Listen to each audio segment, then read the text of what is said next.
اسمك، اريد اسمك الكامل، تفضل انطينا اسمك. ما تعرف اسمي؟ انا اعرف اسمك، مو ما اعرف اسمك.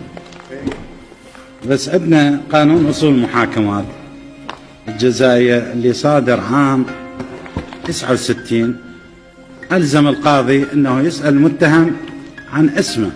هذا قانون تحترمه؟ هذا القانون؟ نعم أحترمه، بس أحترمه كله، ما أحترمه مجزأ. ما مجزأ ولا يمكن أن تجزئته. مجزأ لأنه أنتم الآن هنا قاعدين باسم الاحتلال مو باسم العراق.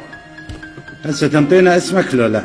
لا ما أنطيك اسمي، لأنه اسمي معروف للعراقيين وللعالم. سجل المتهم صدام حسين. صدام حسين المجيد رئيس جمهورية العراق والقائد العام للقوات